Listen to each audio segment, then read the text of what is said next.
ጥቁር ገጾች ክፍል 6 ልብ አንጠልጣይ ታሪክ ደራሲ ሐምሰን ተራኪ ሶፊያ ዩሱፍ። ይህንና መሰል የፍቅር ታሪኮችን ለማግኘት ቻናላችንን ሰብስክራይብ ያድርጉ። መልካም ቆይታ። ለተህሚድ ለመናገር እግሮቼን ወደ መጣሁበት ካፌ ያደረኩኝ። አጠገቡ ሳልደርስ ነበር ማውራት የጀመርኩት። ተህሚድ መኪናዬ የለም፣ መኪናዬን አጣሁት፣ ያቆምኩበት ቦታ የለም። ብዙም መደነቅ አይታይበትም። የለም ማለት ማንም መኪናሽን ከግቢ ማውጣት አይችልም። በስንት ፖሊሶች የሚጠበቅ ቦታ አይደል እንዴ? እንዴት ሲወጣ ዝም ይላሉ? ውሸት ነው፣ ያቆምሽበትን አስታውሺ ሲለኝ ከሱ ተቃራኒ የሆነን ነገር ነበር ያስታወስኩት። ጠዋት ከቤት ይዤ የወጣሁት ፋይል የመኪናዬ ቦክስ ውስጥ ከትቼው እንደነበርና ረስቼው መውረዴን ባስተዋልኩ ጊዜ ማበድ ፈለግኩኝ። ሰነዱ እዛ ውስጥ ነበር፣ ፋይሉ እዛ ውስጥ ነው። ለ2 ዓመት እስር ቤት እንድቆይ ያደረገኝ ሰነድ እዛ ውስጥ ነበር። ድጋሚ እስር ቤት በማቀቄ ነው። ተህሚድ መኪናዬን ላገኘው ይገባል። ተከታትለን ከካፌው ስንወጣ ስልክ ተደወለልኝ። አነሳሁት።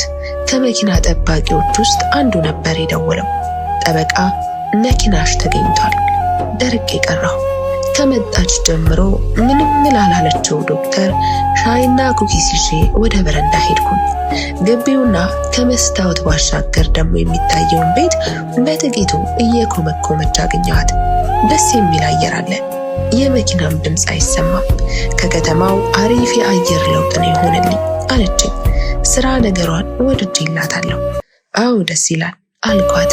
ጥቂት ፈገግ ብላ በመምጣቴ ደስ ብሎኛል አለችኝ። መልስ ስላልነበረኝ እኔም በጥቂቱ ለንግግሯ ፈገግ አልኩላት። በቅርቡ ያዘጋጀሁት ኩኪስ ነው፣ ቅመሹ፣ ትወደዋለሽ አልኳት። መቸገር እንዳልነበረብኝ ነገረችኝ። እልፍ ሰዓቱን እንደ ጓደኛ ለትውውቅ ያህል ካወራን በኋላ ሕክምናውን ነገ እንደምትጀምር ነግራኝ ሄደች። ቤት ውስጥ ማንም ስላልነበረ በተወሰነ መልኩ አዳብራኝ ነበር። መኪናዋን እያሽከረከረች ከመንደሩ ስትወጣ መጋረጃውን በመጠኑ ከፍቼ ከዓይኔ እስከምትሰወር መኪናውን በእይታ ሸኘሁኝ። አሪፍ መኪና ነው። ቀድሞውንም በወሬ መሃል ውድ የስነ ልቦና ሐኪም እንኳ አይደለሁም። የያዝኩት የአባቴን የውርስ መኪና ስለሆነ ውድ አስመስሎኛል ያለችው ትዝ ስላለኝ ብዙም በመኪናዋ ሳልደነቅ መጋረጃውን በቦታው መለስኩት። መናፈሻ ውስጥ የተህሚድ ታላቅ እህት ሩዝ ጋር መነጽር አድርጋ መጽሐፍ እያነበበች ነው። ሁኔታዋን በመጠኑ ለመከታተል መሪም መጣች። እህቴ ደህና ነሽ? ሩዝ ጋር ከመጽሐፍ ቀና ሳትል አልመስልም አለቻት። መሪም ልትግባባት እየሞከረች ቢሆንም ከባድ ባህሪና አትቅረቡኝ የሚል ገፍታሪ የመልስ ምት አላት። አይ እንደዛ ሳይሆን ምንም እያነበብሽ ነው። መነጽሯን አወለቀችና ሽቅብ የቆመችውን መሪም ተመለከተቻት። መሪም አይኖቿን በይቅርታ አይነት አሸሸቻቸው። ከዚህ በላይ መገረምም ስላልፈለገች መሪም ከሷ ትይዩ በሆነው ዝርግ ወንበር ላይ እየተቀመጠች ቆይ እህቴ ሩዝ ጋር የቤቱ ሰው ሁሉ ያወራል፣ አንቺም ሆነ ልጆችሽ ግን ብዙም አይደላችሁም ሲመስለኝ ባንቺ ወጥተው ነው። ይሄው ላዝናናቸው እንኳ ብፈልግ ፈቃደኛ አይደሉም እና እባክሽ እንደሱ አትይኝ። እኔ መልካም አስቤ ነው። ከመጡ ቢሰነብቱም ከቤት ወጥተው አያውቁም። ከወንድምሽ የቀድሞ ሚስትም ጋር እንደዚህ ነበራችሁ እንዴ? ወሬ መቆስቆስና ማታ ምን ተፈጥሮ እንደሆነ ለማወቅ ስላልቻለች ሆን ብላ ወሬ የምትወስድበትን ርዕስ ማንሳቷ ነው። አልነበርንም አለቻት ሩዝ ጋር። መልሱ እጥረት የተናደደችው መሪየም ፈገግ ለማለት እየሞከረች ነገሩ ፈገግ ባያስብልም ግን ቀጥታ ወሬው ወደ ፈለገችው ማምራቱን ወደዋለች እና እኔ ከሷ በምን እለያለሁ አለች። ሩዝ ጋር መጽሐፏ ውስጥ ምልክት አድርጋ ከጎኗ ወደሚገኝ ጠረጴዛ እየመለሰችው በሁሉም ነገር ቀረቤታችን የወንድም ሚስትና የባለ እህትን ያህል አልነበረም።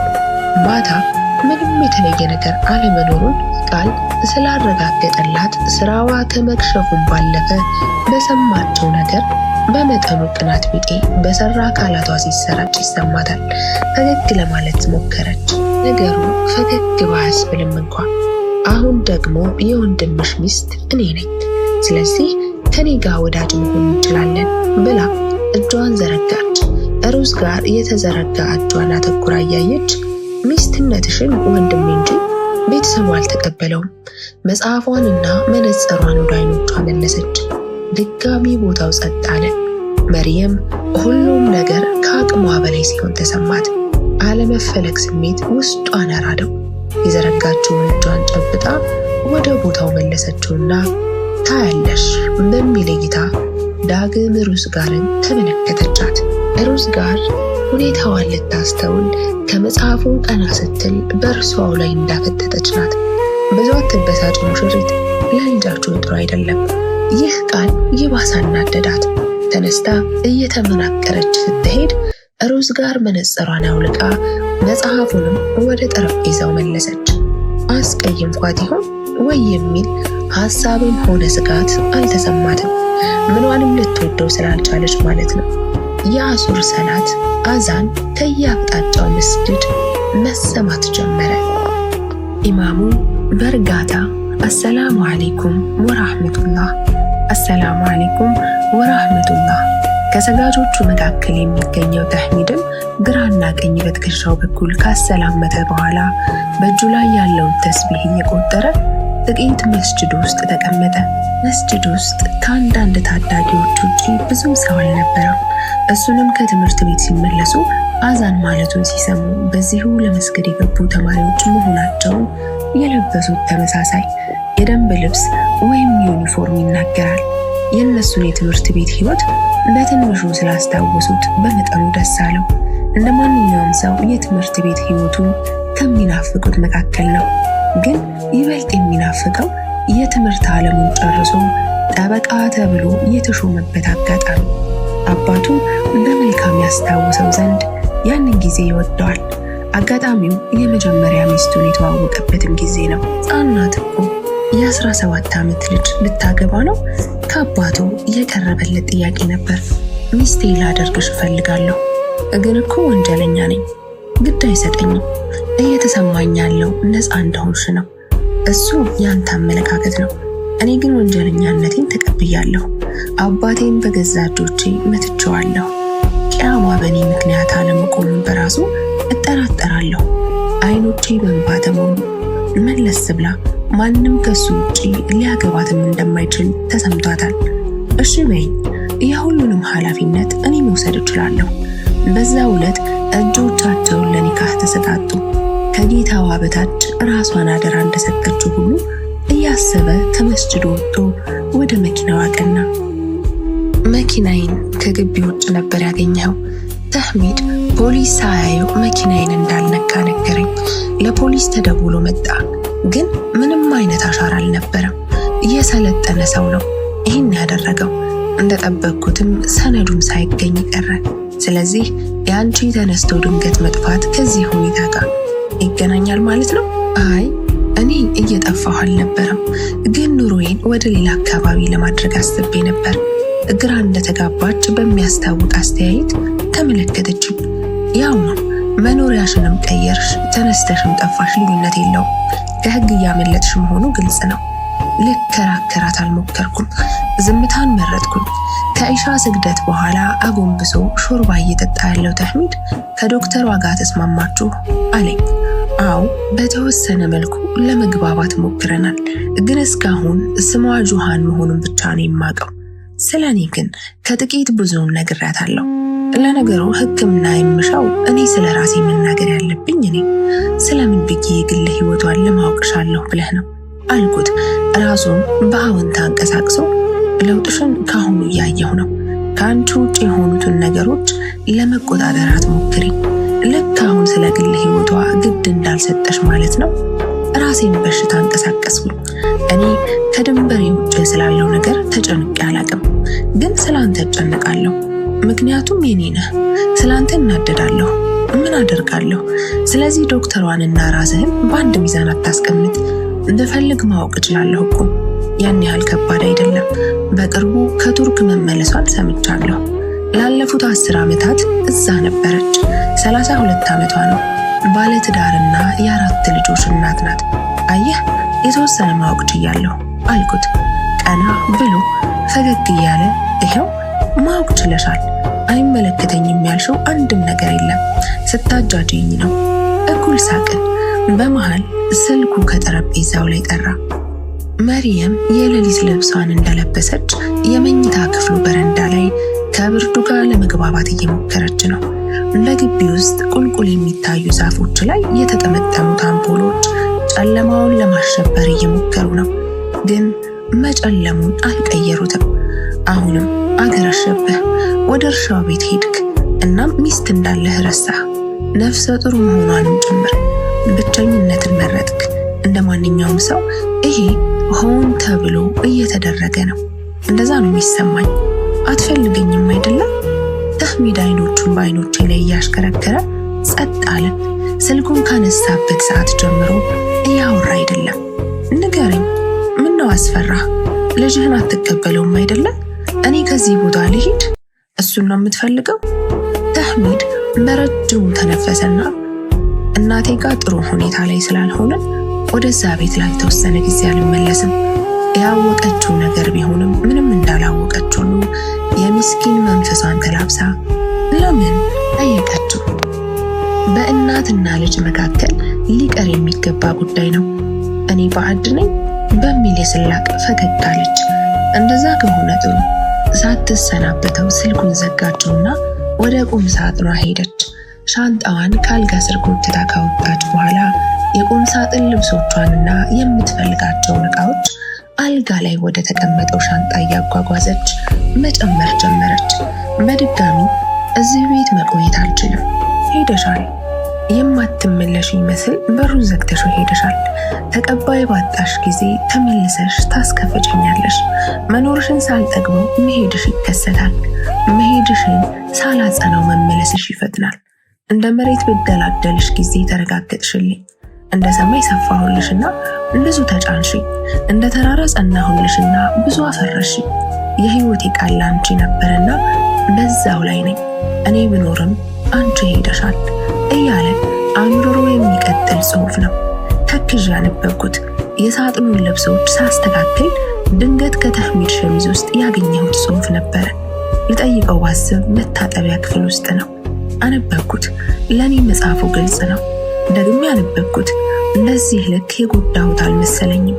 እኔ ከነበርኩበት ሁኔታ አንጻር ደግሞ እሱ ምንም አልደረሰበትም ብዬ ለመከራከር ሁሉ በሚያስችል መልኩ ተሰቃይቻለሁ። ፀሐይ ከወደ ምስራቅ ብቅ ከማለቷ ቁርስ እንደቀረበ ኻዲሟ መኝታ ክፍላችን ድረስ መታ አንኳኩታ ነገረችን።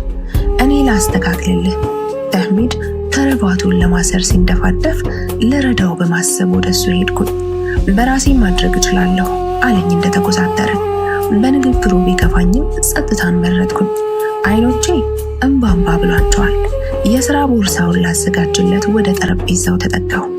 ወረቀቶቹን በቅደም ተከተል ሳስተካክል መጥቶ የመንጠቅን ያህል ተቀበለኝና ራሴ አደርገዋለሁ አለኝ።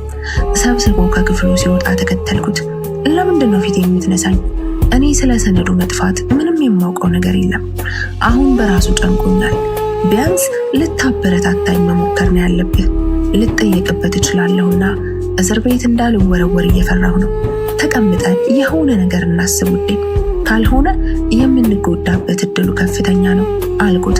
እርምጃውን ድንገት ቆም አድርጎ ስለምን መጎዳት ነው የምታወሪው? ሲቀጥል ያንቺን ዘላልነት ነው እንዲጠፋ ያደረገው። አንቺ ራስሽ ትጠየቂበታለሽ። አይኖቼን በአይኖቹ ላይ ተግዬ ጸጥ አልኩኝ። ተህሚድ አንተ ነህ? መልኩን ብቻ ነው የተላበሰው እንጂ ተህሚድን አይደለም።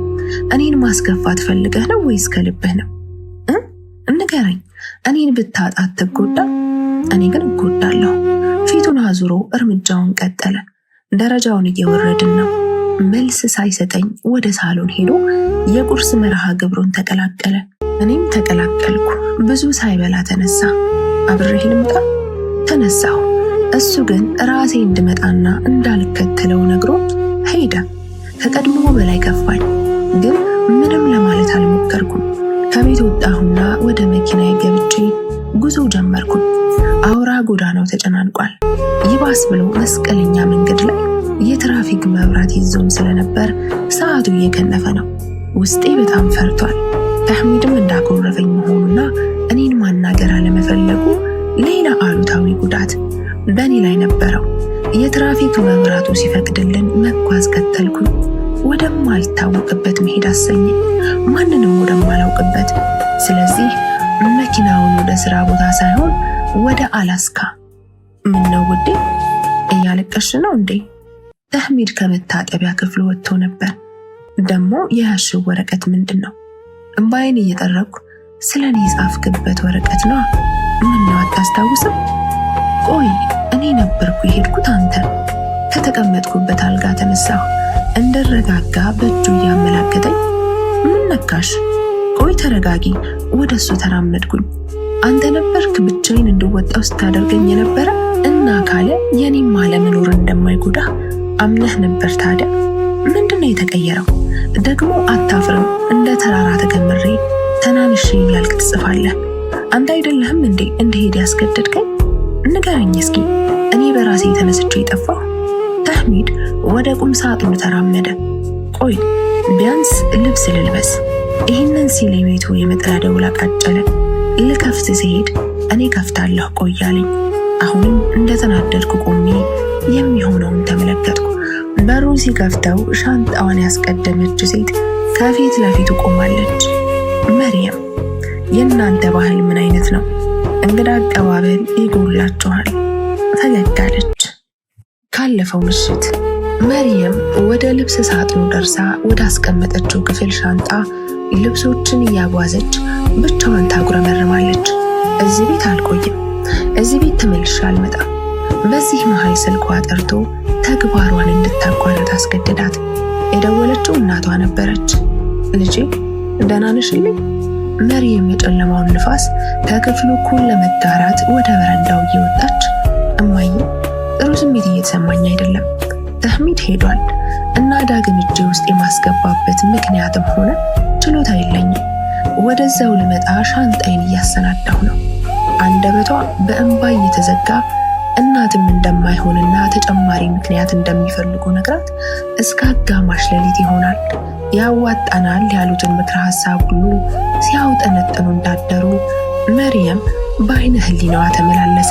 እናቷ ጋር ወደ እርሻው ቤት መሄድና እዚህ ይኖራለሁ ብሎ ሙጭጭ ማለትን ትክክለኛ ሀሳብ መሆኑን ወስነው ጨርሰዋል።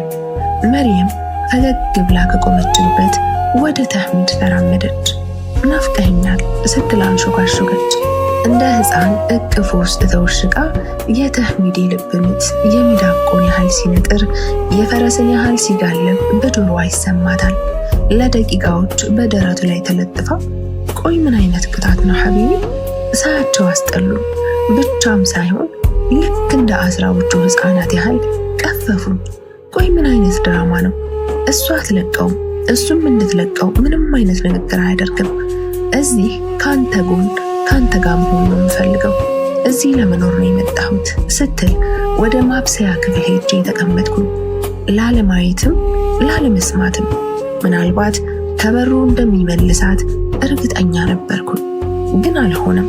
ከደቂቃዎች በኋላ ራሷ ወደ ማብሰያ ክፍል መጣች።